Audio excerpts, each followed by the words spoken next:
Au nom de Dieu, le tout miséricordieux, le très miséricordieux. Sad et le Coran qui contient la preuve. Ceux qui mécroient ont plongé dans l'arrogance et le défi. Bien des générations avant eux, nous avons anéanti. Ils appelèrent à l'aide, mais en vain. Ils s'étonnèrent qu'un avertisseur vienne à eux, d'entre eux. Les mécréants dirent, un magicien menteur. A-t-il changé les dieux en un dieu? Ceci est vraiment étrange. Les leaders annoncèrent, allez et persévérez avec constance dans l'adoration de vos dieux. Ceci est ce qui est désiré. Nous n'avons jamais entendu ceci de la religion de nos pères. Ceci est un mensonge. Pourquoi la preuve est-elle descendue à lui au lieu de nous? En vérité, ils sont pleins de doutes sur ma preuve. En vérité, ils n'ont pas encore goûté à mon châtiment. Possèdent-ils les trésors de la miséricorde de ton Seigneur, le Tout-Puissant, l'Octroyeur? Ont-ils la souveraineté des cieux et de la terre et tout ce qu'il y a entre eux? Qu'ils cèdent eux-mêmes. Au lieu de cela, quelles que soient les forces qu'ils peuvent rassembler, même si tous leurs coalisés s'unissaient, elles seront vaincues. Mécréants avant eux étaient le peuple de Noé, les Hades et le puissant Pharaon. De même, les Tamoud, le peuple de Lot, les habitants des bois, ceux-là étaient les opposants. Chacun d'eux mécrut les messagers et par conséquent, mon châtiment était inévitable. Ces gens peuvent s'attendre à un seul souffle dont ils ne se remettent jamais, jamais.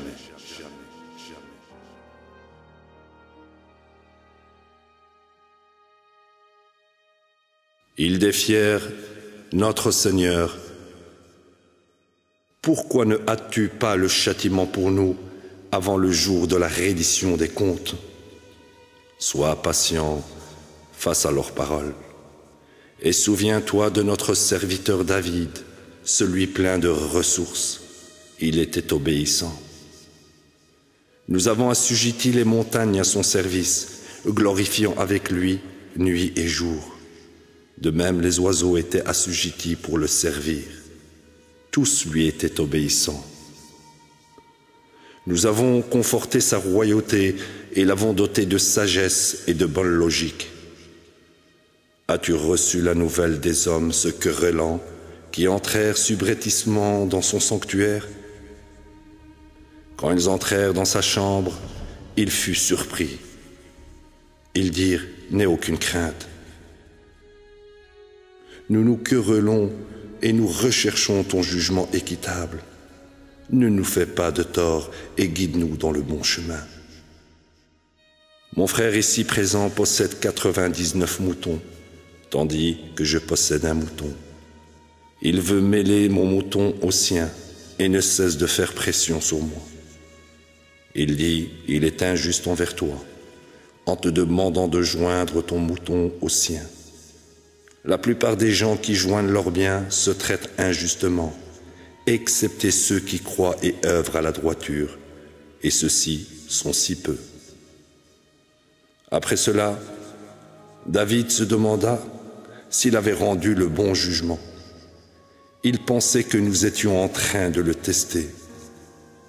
Il implora alors son Seigneur pour le pardon, s'inclina et se repentit. Nous lui avons pardonné à ce sujet. Nous lui avons accordé une position d'honneur auprès de nous et une magnifique demeure. Ô David, nous avons fait de toi un dirigeant sur terre.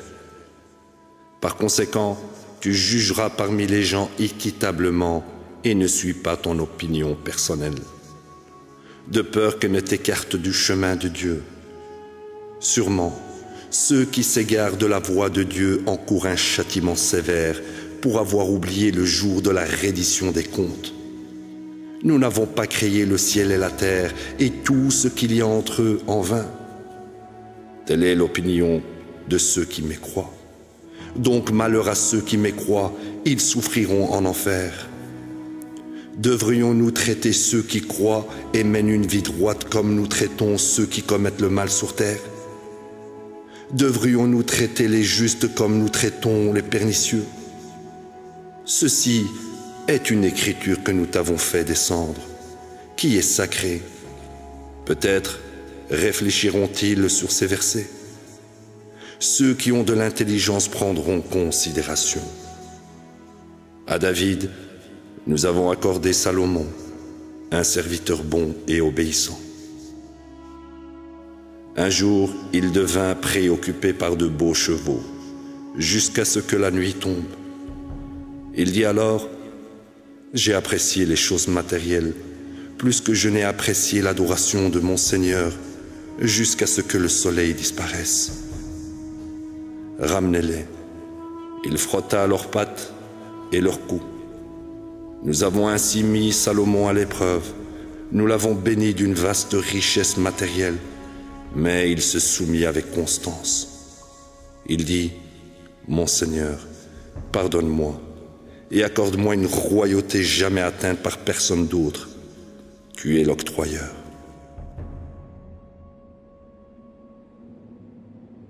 Nous avons répondu à sa prière et assujetti le vent à sa disposition, répandant la pluie partout où il le voulait. Et les diables construisant et plongeant, d'autres étaient mis à sa disposition. Ceci est notre provision pour toi. Tu peux donner généreusement ou retenir sans limite. Il a mérité une position honorable auprès de nous et une merveilleuse demeure. Rappelle-toi de notre serviteur Job. Il fit appel à son Seigneur.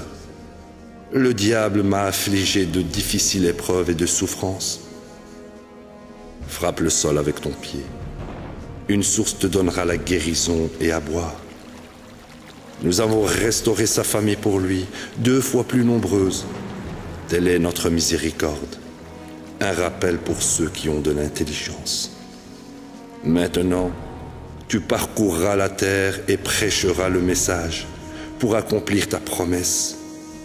Nous l'avons trouvé constant. Quel bon serviteur! Il était insoumis. Rappelle-toi également de nos serviteurs Abraham, Isaac et Jacob. Ils étaient pleins de ressources et avaient de la clairvoyance. Nous les avons comblés d'une grande bénédiction, la conscience de l'au-delà. Ils furent choisis car ils étaient parmi les plus droits. Rappelle-toi Ismaël, Élisée et Del-Kifl parmi les plus droits. Ceci est un rappel. Les justes ont mérité une merveilleuse destinée. Les jardins d'Éden ouvriront leurs portes pour eux. Se détendant là, on leur donnera de nombreuses sortes de fruits et de boissons. Ils auront de merveilleux époux. Ceci est ce que vous avez mérité au jour de la reddition des comptes. Nos provisions sont inépuisables. Quant aux transgresseurs, ils ont encouru une misérable destinée. L'enfer est où ils brûleront. Quelle misérable demeure! Ce qu'ils y goûteront seront des boissons infernales et de la nourriture amère, et beaucoup plus du même genre. Voici un groupe qui doit être jeté en enfer avec vous. Ils ne seront pas bien accueillis par les résidents de l'enfer. Ils ont mérité de brûler dans le feu de l'enfer. Les nouveaux venus répondront: vous n'êtes pas les bienvenus non plus. Vous êtes ceux qui nous ont précédés et nous ont trompés. Donc, subissez cette misérable fin. Ils diront aussi: notre Seigneur, ceux-ci sont ceux qui nous ont menés à ceci, double châtiment du feu de l'enfer pour eux. Ils diront: comment se fait-il que nous ne voyions pas en enfer les gens que nous comptions parmi les pernicieux? Nous les ridiculisions, nous détournions les yeux d'eux. Ceci est un fait prédéterminé. Les gens de l'enfer se querelleront les uns avec les autres. Dis, je vous avertis, il n'y a aucun autre Dieu à côté de Dieu, l'unique, le suprême, le Seigneur des cieux et de la terre et de tout ce qu'il y a entre eux, le Tout-Puissant, le Pardonnant. Dis, voilà une terrifiante nouvelle dont vous êtes totalement inconscient. Je n'avais aucune connaissance auparavant de la querelle dans la haute société. Je suis inspiré que ma seule mission est de vous délivrer les avertissements. Ton Seigneur dit aux anges: je vais créer un être humain à partir d'argile. Une fois que je le conçois et souffle en lui de mon esprit, vous tomberez prosternés devant lui. Les anges se prosternèrent eux tous, excepté Satan. Il refusa et était trop arrogant et ingrat. Il dit: ô Satan, qu'est-ce qui t'a empêché de te prosterner devant ce que j'ai créé de mes mains? Es-tu trop arrogant? T'es-tu rebellé? Il dit: je suis meilleur que lui. Tu m'as créé de feu et l'as créé d'argile. Il dit: en conséquence, tu dois être exilé, tu seras banni. Tu as encouru ma condamnation jusqu'au jour du jugement. Il dit: mon Seigneur, accorde-moi un sursis jusqu'au jour de la résurrection. Il dit: il t'est accordé un sursis jusqu'au jour convenu. Il dit: je jure par ta majesté que je les égarerai tous, excepté tes adorateurs qui sont dévoués absolument à toi seul. Il dit: ceci est la vérité, et la vérité est tout ce que je dis. Je remplirai l'enfer avec toi et tous ceux qui te suivent. Dis: je ne vous demande pas de salaire, je ne suis pas un imposteur. Ceci est un rappel pour le monde, et certainement vous saurez bientôt. Allahu Akbar.